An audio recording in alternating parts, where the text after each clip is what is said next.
424쪽과 425쪽에 이제 연방국가 정부 간 관계, 그러니까 정부와 정부 사이의 관계, 그거 얘기하는 겁니다. 자, 라이트라는 이 정부 간 관계론, 뭐 이거 아주 유명한 얘기인데, 이 학자가 봤을 때 이 정부와 정부 사이의 이 관계는 세 가지 유형으로 나눌 수 있다고 얘기를 해요. 그래서 첫 번째, 뭐 조정권위 모형. 이거는 이제 우리나라로 생각하면 이제 중앙부처하고 지방자치단체가 서로 대등하다는 얘기인 거고요. 중첩권위 모형. 이거는 경쟁할 수도 있고 겹칠 수도 있고 이렇게 돼 있다는 거고요.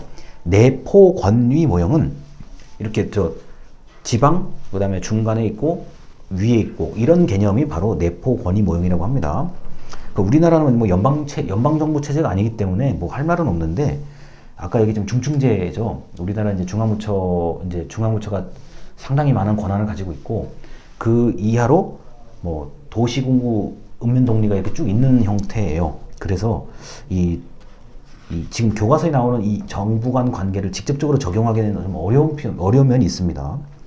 자, 물론 이게 뭐 안 되는 건 아니에요. 그런데 우리나라의 그 고유의 특성은 특히 이제 조선시대부터 이게 또 얘기가 또 아주 옛날부터 나오거든요. 뭐 이미 아시겠지만 부산이라는 곳도 뭐 옛날에 나오고, 뭐 전주, 광주, 나주, 강릉 이런 명칭들이 벌써 아주 오래전부터 이게 내려오는 거예요.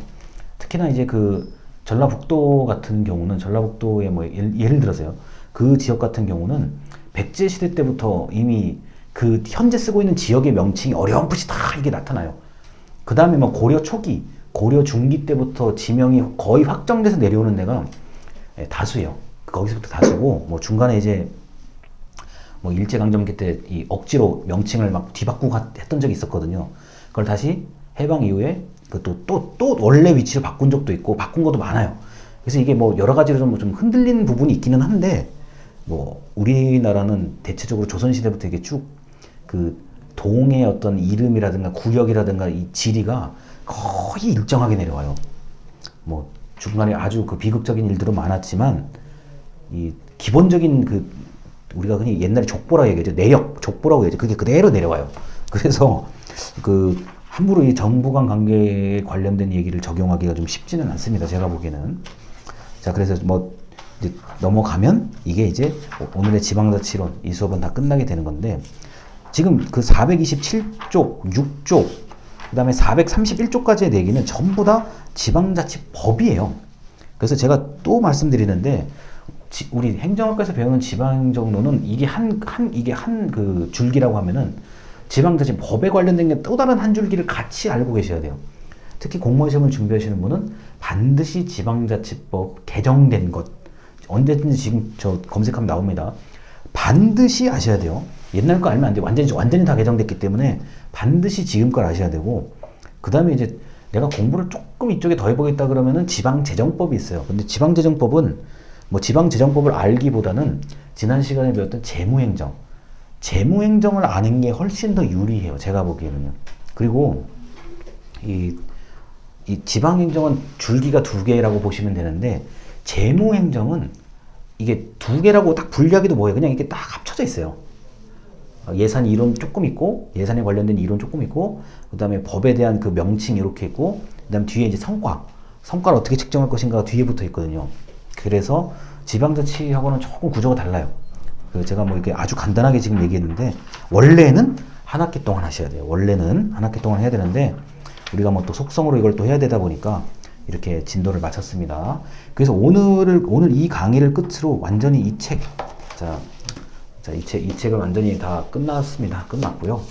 한 학기 동안 행정학 연습을 너무나 뭐 엄청나게 빨리 했는데, 이게 대면 수업이었으면 어땠을까라는 그 굉장한 아쉬움이 들어요. 개인적으로는. 왜냐면 제 입장에서 이런 거예요.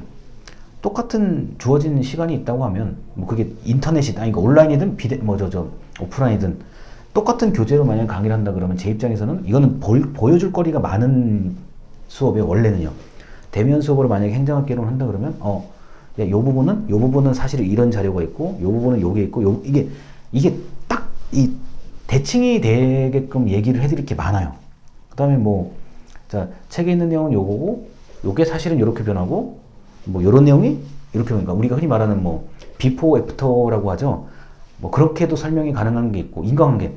A를 하니까 B가 되고 B가 C를 만들어냈다. 이렇게도 설명이 가능해요. 무궁무진해요, 설명할게요. 근데 이게 좀 그 여러 가지로 좀 제약이 있어서 정말 그 기차 KTX를 타고 서울에서 부산을 갈 때 그 속도로 지금 이게 끝난 거예요, 이 과목은요.